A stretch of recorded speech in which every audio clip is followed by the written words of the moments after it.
Hi everyone, Dr. Jay Mehta here from Mumbai. In today's video, we will try and understand, हम ये समझने की कोशिश करेंगे कि एंडोमेट्रियोसिस की वजह से इनफर्टिलिटी क्यों होती है। देखिए, सबसे इंपॉर्टेंट लोगों के लिए जानना ये है कि नॉर्मल यूट्रस कुछ इस प्रकार रहता है, उसके बाजू में रहता है फैलोपियन ट्यूब और उसके नीचे रहती है ओवरी। ऐसा दोनों साइड पे रहता है, right side as well as on the left side. ये नॉर्मल लोगों का पिक्चर है, राइट।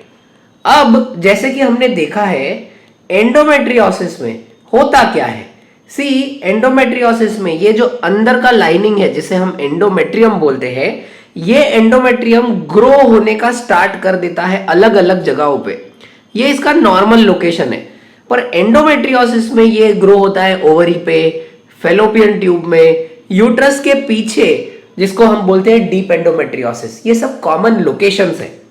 अगर मैं आपको यही पिक्चर अभी एंडोमेट्रियोसिस का ड्रॉ करके दिखाऊं तो आप 1 मिनट में समझ जाओगे कि एंडोमेट्रियोसिस में इनफर्टिलिटी क्यों होती है। सबसे पहली बात, ये जो यूट्रस की लाइनिंग है ये थोड़ी सी डिस्टॉर्ट हो जाती है। इसके अलावा फैलोपियन ट्यूब का और ओवरी का जो अरेंजमेंट रहता है वो पूरा का पूरा चेंज हो जाता है। अगर आप देखें तो फैलोपियन ट्यूब एंड ओवरी एक दूसरे से चिपक जाती है और यही ओवरी यूट्रस के साथ चिपक जाती है। अब ये ध्यान से देखिएगा, नॉर्मल सिचुएशन में यहां पे सब जगह पे गैप है, ये पार्ट एक दूसरे से ज्वाइंट नहीं है। पर जब किसी बंदे को एंडोमेट्रियोसिस होता है तब ये पूरा पार्ट देखिए ज्वाइन हो गया, यहां पे ये पार्ट यहां पे ज्वाइन हो गया, ये ट्यूब और ये ओवरी एक दूसरे को ज्वाइन हो गया। साथ ही साथ में जब डीप एंडोमेट्रियोसिस होता है तो उसके पीछे का भी भाग पूरा ज्वाइन हो जाता है।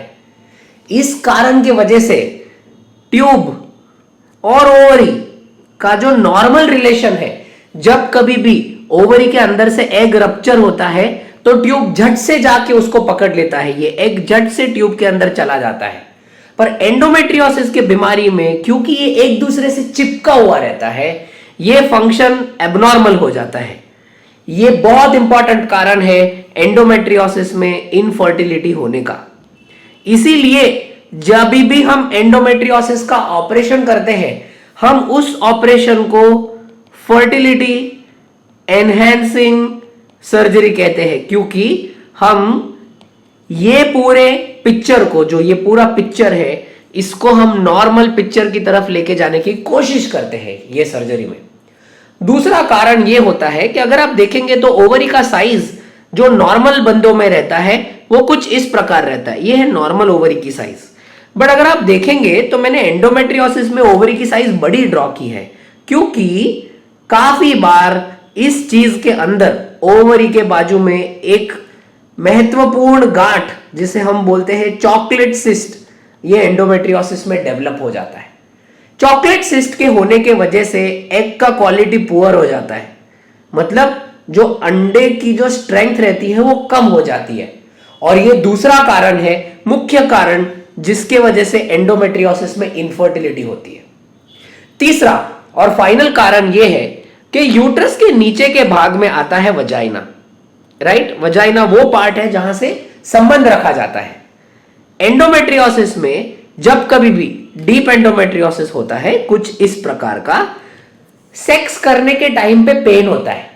क्योंकि सेक्स करने के टाइम पे पेन होता है, इसके वजह से लोग ठीक से इंटरकोर्स नहीं कर पाते, and because of that, due to painful intercourse, ये तीसरा मुख्य कारण है जिसे हम बोलते हैं पेनफुल इंटरकोर्स या सेक्स करने के टाइम में परेशानी होना। ये 3 मुख्य कारण है जिसके वजह से एंडोमेट्रियोसिस में कम से कम 30 से 40% लोगों को इनफर्टिलिटी का भी इश्यू फेस करना पड़ता है। हमारे आगे के वीडियो में हम एंडोमेट्रियोसिस को लेके और काफी सारी जानकारी आपको देंगे, because we are a referral unit for endometriosis.